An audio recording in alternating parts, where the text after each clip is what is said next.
What is up, everybody? This is Keith. I go by GatorGuy231 across the DFS industry, and here to break down March 6's. Can't say that. 6th. One of those things I can't say, just like a lot of soccer players' names across all these videos. But 3-game EPL slate on Saturday morning. Looking forward to it. This one, there is not going to be a lack of players for you guys to target. So there's not a lack of floors, which if you are like new to this video, I like floors. I like guys that I can depend on that. Whether they score a goal or assist can get us the value that we need to cash in 50-50, double up, head-to-head. And, sometimes when it all comes together, it can win you a GPP. So that's the style that I preach to our FSI members and on these videos. So hope you enjoy. Got some great picks coming. But quick reminder, if you enjoy these videos, we're going to have so much soccer coming our way in the next few weeks and months. Bottom right of the screen is the subscribe button. We'd really appreciate it. FSI continues to grow, all thanks to you guys. So really do appreciate that. And if you already are subscribed, drop us a like, drop us a comment, question, whatever. Just keep in mind, I will answer every question, except for during lock, 9 to 10. That is all FSI subscribers. Not going to be answering anything in here. So if you want to be part of that, details are in the show notes. It's only $3 a day. Maybe it's, $3 a day. Some other couple plans out there. So get on board. We had another member punch a King of the Pitch ticket today. So shout out to him. Hopefully he doesn't beat me or my partner Central Storm in that. That would stink. But you know what? Hey, if we go FSI 1, 2, and 3, we're in good shape. All right, let's jump into it. The picks. Enough of my blabbering. You're here for picks. You're here for all the football talk. Let's just get right into it. All right. So the first game, Sheffield United versus Southampton.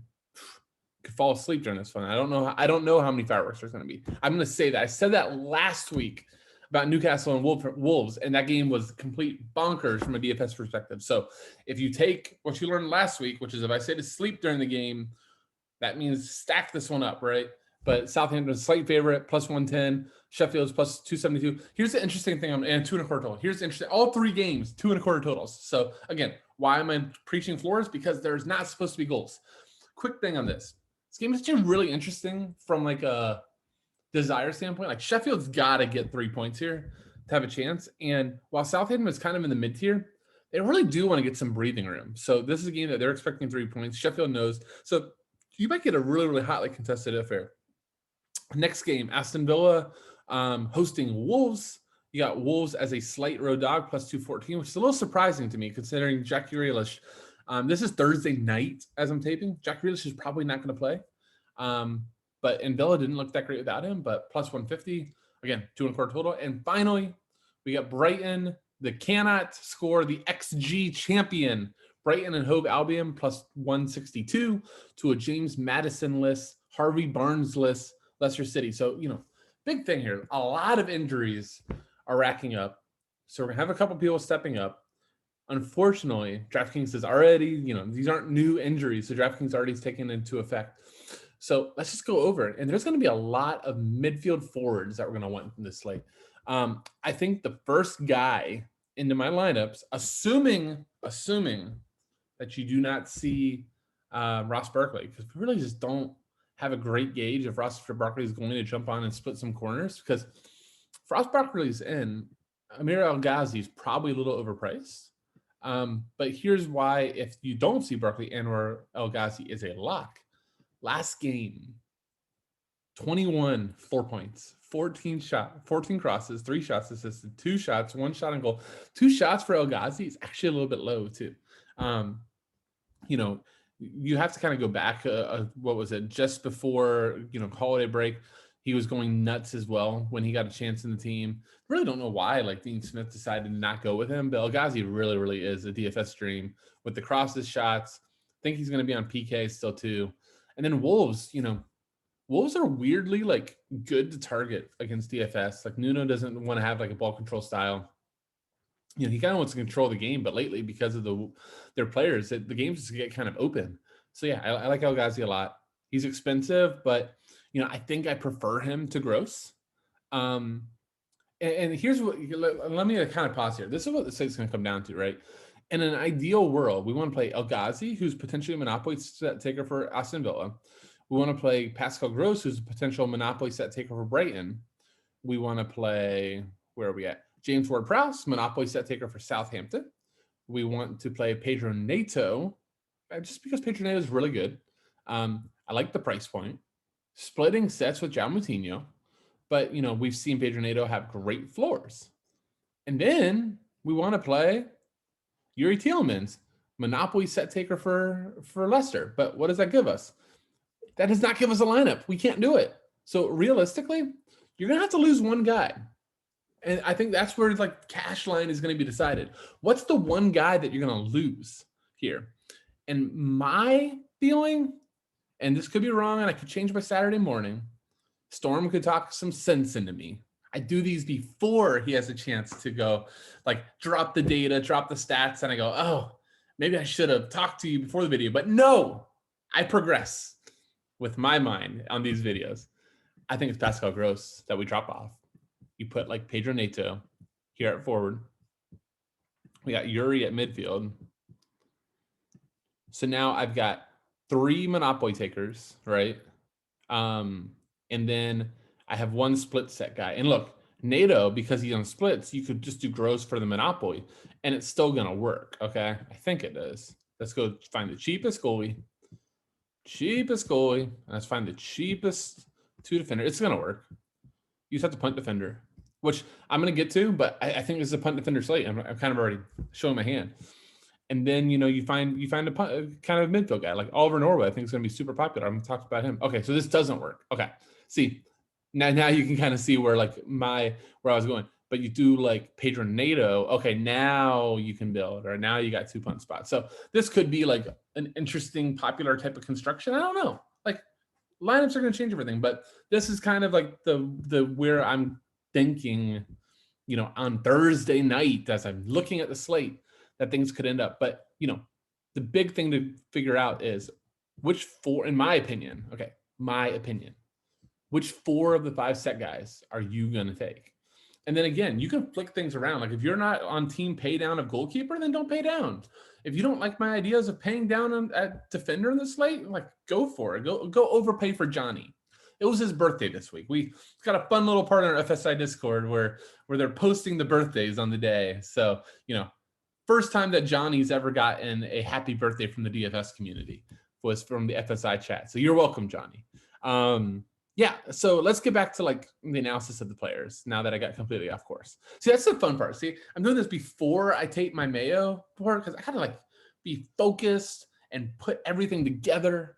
And on this one, look, my channel, my content, do what I want. So that's what you're getting. And no, I have not been drinking. I'm just high on life, guys. High on life. All right. So talked about Enrico Gazzi. I think that Pedro Neto, I think in this game environment, he has a really good shot just to be just the Pedro Neto that we love, which, is a double-digit machine. I think he's still top 10 in floor points in the EPL. And I think 8,300 versus a Villa team, which without Jack Grealish, Villa's not the same. Look at these game logs. It's just crazy. You got to take out Man City. Anytime you're looking at game logs and you see Man City, you just need to exit out. 22.4, 11.4, 20.9. 12.6, 18.4. The dude is a monster. I love Pedro Neto, one of the up-and-coming stars. So, I think he's close to a core play for me. Let's stay at the forward spot.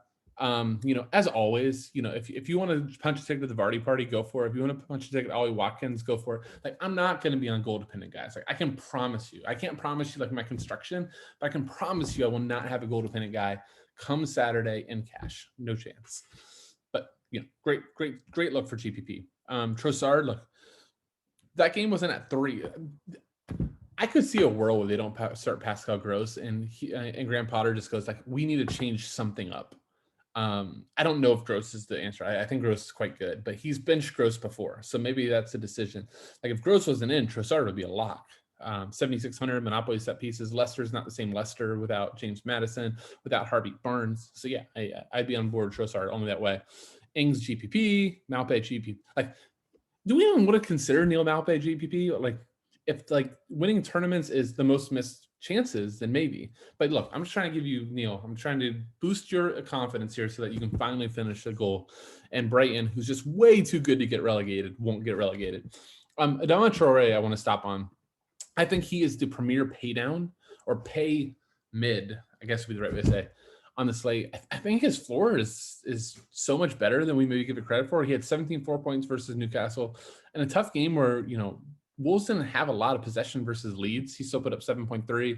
We had 14.3, 4 points versus Leicester, 9.8 versus Arsenal. Scroll back further, 11.2 versus West Brom, 10.7 versus Brighton. So, Adama Traore, just a really good, at times last year, he was like 9,200. Like, I think he got up over 10K. So 6,700 is a really interesting, let's just play around with it. I'm in the mood just to play with builds. So let's see if we use Traore. Let's say I still use James Ward-Prowse. It doesn't change things a lot. I'm curious, can I get, is there anybody the mid tier that, I wanted Yuri. Okay, so yeah, you can't make this work either. So you would have to pay down. So, Traore, I think more than anything, maybe he's over NATO if you just want a little bit cheaper and you don't want to punt so hard at defender. Maybe you go like Traore. Sorry. I'm like a phone user for DraftKings. I know that's like a terrible thing to admit, but I do most of my lineups on my phone. Let's do Tielemans at mid. All right, now you got more balance. So now all of a sudden, if you wanted to not have like two center backs, now you can make no two center backs. You maybe could get like a cheap fullback and a center back, something like that, or George Baldock, who had a great game last game, something like that. All right, I think that wraps up forward. Anybody else down here is going to be goal dependent. I don't think I'm missing anybody. Yeah. Nathan Redmond, like, no thanks. Like, find the $800 and get to Traore. All right, midfield. Let's talk about why I'm in love with Yuri Tielemans and James Ward-Prowse. So again, Sheffield's been great to target all season. James Ward-Prowse, fresh off of 15 crosses versus Everton. He had a game, what was it, versus Leeds, I want to say. It was either Leeds or Chelsea that Ryan Bertrand came in.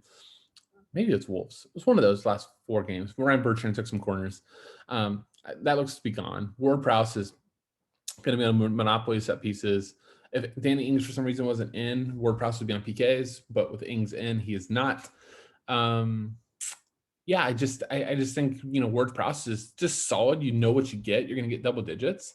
Maybe I actually want to scale back. Like, maybe the decision actually becomes, like, I think NATO at 8,300. I just think it's too slick.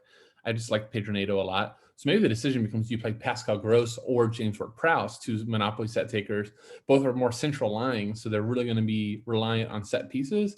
And maybe the answer is just whichever matchup you like more. I think both are pretty similar matchup-wise. I think they're just even games. So, hell, the way Brighton is not scoring, maybe there's more assist equity on Ward-Prowse than there is Gross. Gross is just kind of crazy. Look at his logs. I don't think I actually pulled him up, but he missed a PK last week. Nice and tilting.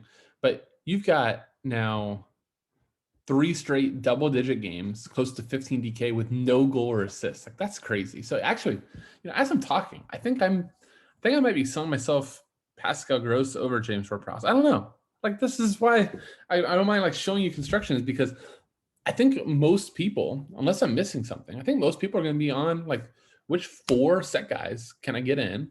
And then I'm doing like Norwood or Fleck, which I'm going to talk about in a minute. And then, the 2 defenders and goalie. And I think that's going to be the slate. And that's, from like a sharp cash game perspective.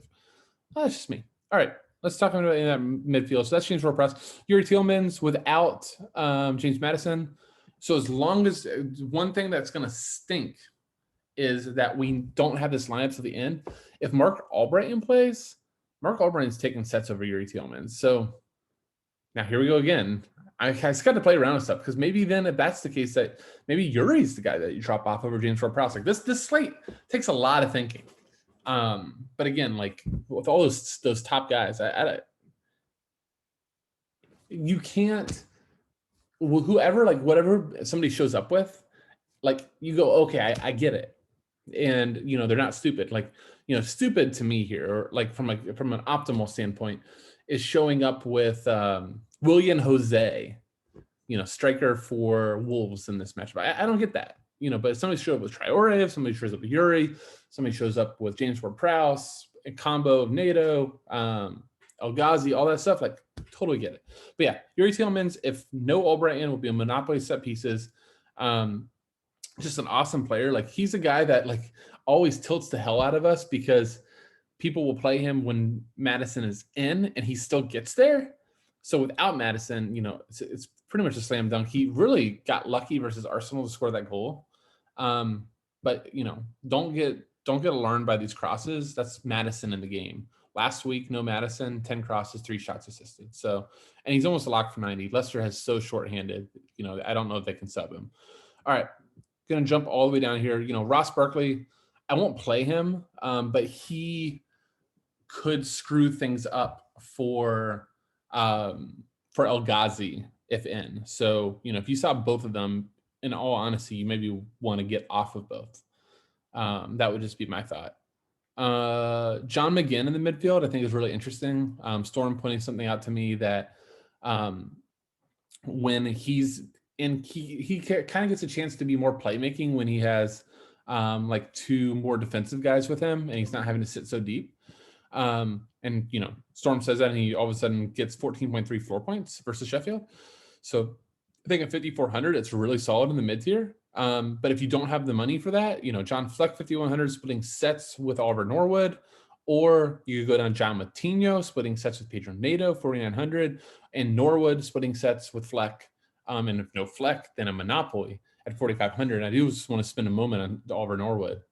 He's been somebody that kind of the butt of jokes, subbing off a ton and having disappointing games. And now in the last 4, so we had 2 straight 90s, 9.3 and 8.3. One of those games versus Liverpool, which is pretty damn impressive. And then 9 points versus West Ham.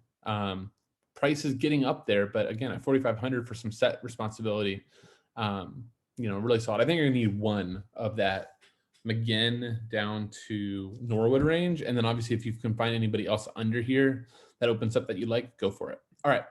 Finally, defense. Defense is ugly. I think El Mohammadi is the top spend up. He's a guy that does like to cross the ball. He had 6 crosses last game versus Sheffield. But depending on the script, that was a great script for Villa.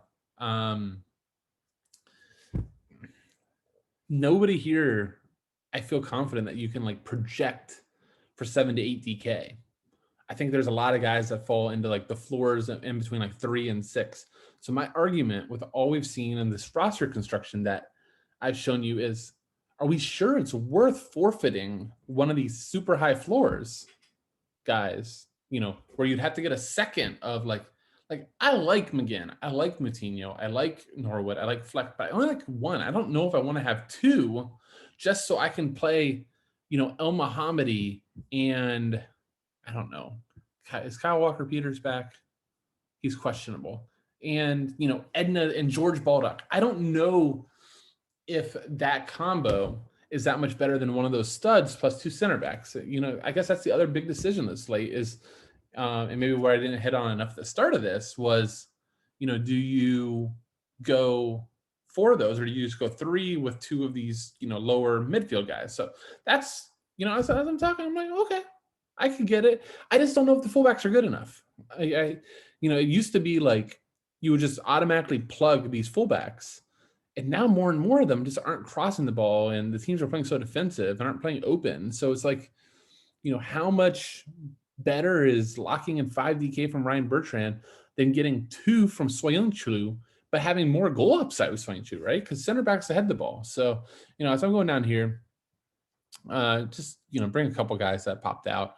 Connor Cody off of the goal versus City? No, it's very unlikely to happen, but I mean, he's 2,800, so whatever.